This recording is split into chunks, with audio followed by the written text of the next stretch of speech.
घोटकी मां खे ख़बर ॾींदा हलूं त हज़रत इमाम हुसैन अलैहिस्सलाम ऐं करबला जे शहीदनि जी यादि में सॼे मुल्क वांगुरु घोटकी में बि 10 मुहर्रम हराम योम आशूर जो ॾियारो मज़हबी अक़ीदे ऐं एहतराम सां मल्हायो वियो आहे। हज़रत इमाम हुसैन अलैहिस्सलाम ऐं संदुनि साथियुनि जी अज़ीम कुर्बानियुनि खे ख़राज अक़ीदत पेश कयो वियो आहे। योम आशूर जो मरकज़ी मातमी जलूस हुसैनी इमाम बारगाह सरकारी बाग घोटकी खां बरामद थियो आहे। जलूस जी अॻुवाणी मौलाना पहलवान अली सुगड़, मौलाना माशूक अली, मोहम्मद अफजल शेख अली गुल, जाफरी एहसान अली मुस्तफ़ाई ऐं ॿियनि कई। जलूस पंहिंजे रवायती रस्तनि तां थींदो असमतुल्ला मार्केट चौक ते पहुतो आहे, जिते जलूस में शरीक अज़ादारनि पारां सीना ज़नी ऐं ज़ंजीरनि सां मातम कयो वियो आहे। बाद में जलूस पंहिंजे मुक़रर कयल रस्तनि खां थींदो हुसैन अली चौक ते पहुतो, जिते मजलिस अज़ा मुनक़द कई वई आहे, जंहिं में शिया ज़ाकिरीन ख़िताब कंदे हज़रत इमाम हुसैन अलैहिस्सलाम ऐं करबला जे शहीदनि खे संदन अज़ीम कुर्बानी ते ख़राज अक़ीदत पेश कयो ऐं करबला जे वाक़े ते रोशनी विधी। बाद में जलूस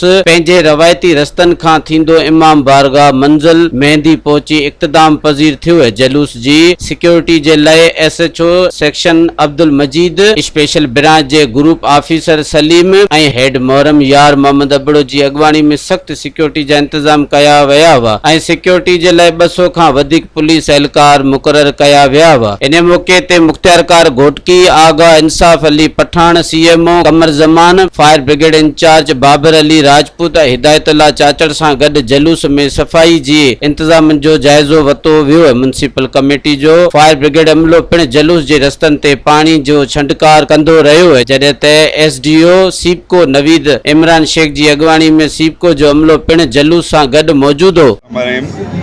जीअं त तमामु अॼु छह वॾा जुलूस मातमी जुलूस आहिनि, जेके तमामु जुलूस FM चौक ते गॾु थींदा। उन खां पोइ FM चौक ते मजलिस थींदी, उन खां पोइ मंज़िल मेहंदी तरफ़ रवाना थींदा। समा माला जिथे हुनजी शाम ग़रीबान थींदी। अॻुवान मेन जेको आहे मौलवी पहलवान संगठ घोटकी। डिप्लॉयमेंट हिकु DSP, हिकु inspector, 3 sub inspector, 25 ASI, 15 SC ऐं 180 PC। अलहमदुलिल्लाह ही तमामु जेको अॼु 10 जो प्रोसेशन आहे, मातमी जुलूस आहिनि, पुरअमन तरीक़े सां जेको आहे हली रहिया आहिनि ऐं इंशाअल्लाह तमामु मज़हबी जमातूं हिक ॿिए सां कोऑर्डिनेट कनि थियूं। जी बिस्मिल्लाहिर्रहमानिर्रहीम, बिस्मिल्लाहिर्रहमानिर्रहीम, नहमदु व नसल्ली अला रसूलिहिल करीम, अम्मा बाद। बिस्मिल्लाहिर्रहमानिर्रहीम। हुसैन मिन्नी व अना मिनल हुसैन। हुज़ूर पाक सल्लल्लाहु अलैहि वसल्लम मां अॼु ही 10 मुहर्रम हराम जो ॾींहुं जेको आहे इमाम आली मक़ाम हुसैन अलैहिस्सलातु वस्सलाम जी यादि मल्हायो वेंदो आहे। तमामु मकातिब फ़िक्र जा अहल सुन्नत अहल शिया सभु गॾिजी करे इमाम आली मक़ाम हुसैन अलैहिस्सलातु वस्सलाम जी यादि मल्हाईंदा आहिनि ऐं मल्हाईंदा रहंदा आहिनि। ऐं अल्हम्दुलिल्लाह हीउ उहो शहर हो जंहिं शहर में कुझु बि न हूंदो हो। उन मालिकनि जी महिरबानी सां अॼु उन शहर जा जेके बि रस्ता आहिनि, रूट आहिनि, उन्हनि सां मौला हुसैन जो जुलूस अचे थो।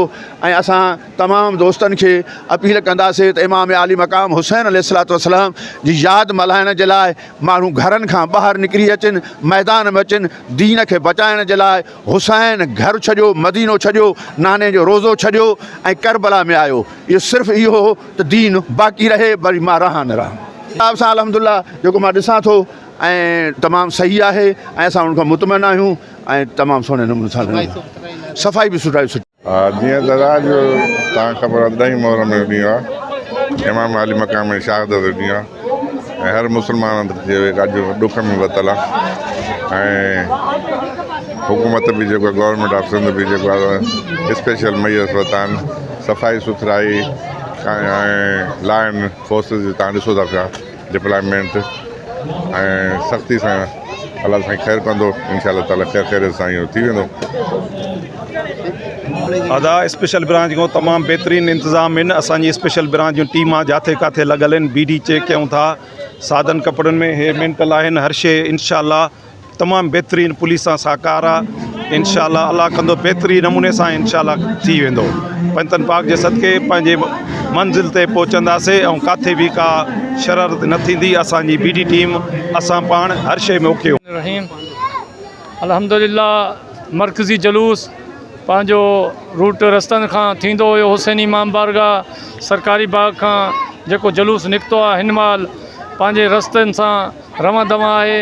असांजो ॿियो जलूस जेको आहे इमाम मूसा काज़िम अलैहिस्सलातु वस्सलाम इमाम बारगाह स्टेशन खां ईंदो आहे ऐं टियों जुलूस असांजो मुराद संगड़ खां ऐं बस स्टैंड खां थींदो, पुराणे बस स्टैंड खां थींदो हुसैन अली चौक ते गॾिबो, उते असांजी मजलिस अज़ा बर्पा कई वेंदी।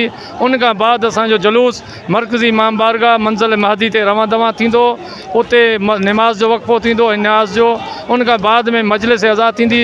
उन खां बाद असां समा महला ते जुलूस असांजो रवां दवां थींदो ऐं शाम ग़रीबा वापसी मरकज़ ऐं हुसैन इमाम बारगाह ते थींदी। रज़ाक धारेजो साहब जी हिदायतनि ते CMO कमर ज़मान साहब जी निगरानी में सफ़ाई सुथराई जो जेको निज़ाम आहे अल्हम्दुलिल्लाह रूट स्टार्ट थियो आहे। असांजो अमलो बिल्कुलु उन सां मौजूदु आहे। हाणे बि तव्हां ॾिसी सघो था सॼो स्टाफ असांजो इलेक्ट्रिशियन ब्रांच थी वई, sanitation branch, anti encroachment branch थी वई, तमामु ब्रांचूं हिन टाइम असांजी जुलूस सां गॾु आहिनि। सफ़ाई जा इंतज़ामात पहिरियों खां तमामु तर जेको आहिनि बहितरीनु कया विया आहिनि, जंहिंजो तव्हां पाण बि ॾिसी सघो था, वीडियो बि उनजो रिकॉर्ड करे सघो था। इहे तमामु तर हिदायतूं चेयरमैन जाम आसिफ़ रज़ाक जी हिदायतनि ते थी रहियो आहे। सब्सक्राइब कयो अवामी न्यूज़ HD खे ऐं ताज़ा तरीन ख़बरुनि लाइ ॾिसंदा रहो अवामी न्यूज़ HD।